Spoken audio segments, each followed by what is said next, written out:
धन्यवाद मान्यवर, आपने मुझे इस वन्य जीव संरक्षण संशोधन बिल पे अपनी बात कहने का मौका दिया।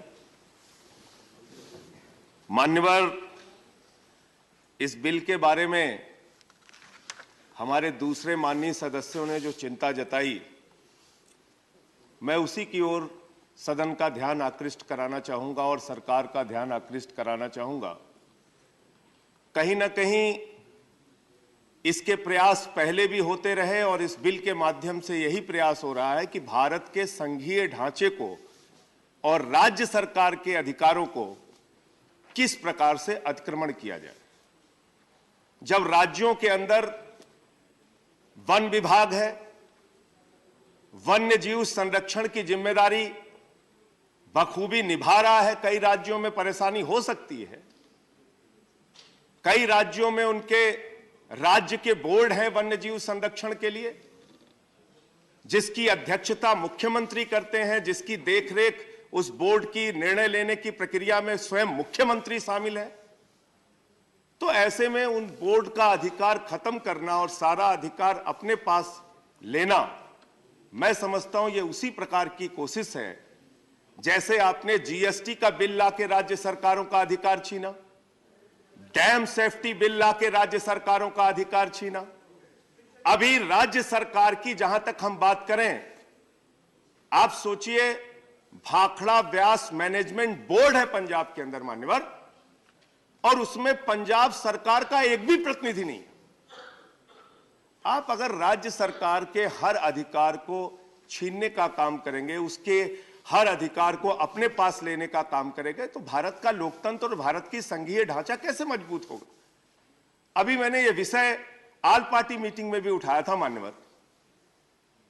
राज्य सरकारों से आपने कहा कि निश्चित मात्रा में आप कोल आयात कीजिए विदेशों से। तो जब राज्य सरकार कोल इंडिया, जिसका प्रोडक्शन 30% बढ़ गया है, वो एनर्जी के लिए, पावर के लिए कोल इंडिया से डायरेक्ट कोयला खरीदना चाहता है, आपने कह दिया, एक फरमान जारी कर दिया कि आप विदेशों से कोयला आयात कीजिए, जबकि कोल इंडिया से उनको सस्ते में कोयला मिल रहा है।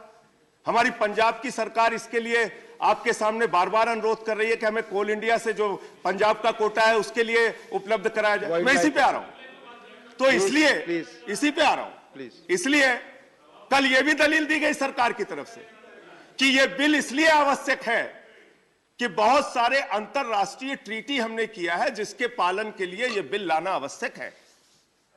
मान्यवर, बहुत सारे bill international treaty human rights को भी लेके है, बहुत सारे अंतरराष्ट्रीय ट्रीटी श्रम कानूनों को लेकर भी है मान्य, मजदूरों के अधिकारों को लेकर भी है। तो आप उनके अधिकार देने के मामले में कौन सा बिल लेके आते हैं, उनको संरक्षण देने के बारे में कौन सा बिल लेके आते हैं। प्रधानमंत्री जी ने बहुत अच्छा प्रयास किया मान्यवर, मैं बधाई देना चाहता हूं प्रधानमंत्री जी को और इस सरकार को भी। चीता लेके आए मान्यवर, पूरे देश ने स्वागत किया, कई घंटों तक टीवी चैनल पर उसका प्रसारण हुआ, अच्छी बात है। लेकिन वहां पर रहने वाले जो आदिवासी हैं, उनका जो विस्थापन होता है, उनको जो अपने जमीन से बेदखल किया जाता है, उसकी क्या योजना है मान्यवर सरकार के पास। वन्य जीव का संरक्षण आवश्यक है और कीजिए, इस संशोधन बिल के माध्यम से भी कीजिए, कोई दिक्कत नहीं है। लेकिन राज्य सरकारों के अधिकारों को छीनना, आदिवासियों के अधिकारों को छीनना, जल जंगल जमीन पर उनके अधिकारों को छीनना, मैं समझता हूं कि यह बिल्कुल गलत है। और अगर आप चीता लेकर आए हैं मान्यवर, तो उस चीता को खिला क्या रहे हैं। ऐसा तो नहीं है कि चीता को संरक्षित करने के लिए दूसरे जो जीव हैं उनको खत्म किया जा रहा है, उनके सामने परोसा जा रहा है। तो इसके बारे में भी सरकार को अपना जवाब और अपना पक्ष रखना चाहिए। जहां तक वन्य जीव संरक्षण की बात है मान्यवर, हम लोग हमेशा इसके साथ हैं और अभी तो इंसानी जीव के संरक्षण की बड़ी चिंता है मान्यवर। एक चुनाव हम लोग एमसीडी में जीते हैं, पता चल रहा है उठाने की तैयारी हो रही है। प्लीज विषय पे खुलेआम कह रहे हैं कि संजय जी, इंसानी जीव संरक्षित संजय जी, नहीं जो हो विषय- पाएंगे।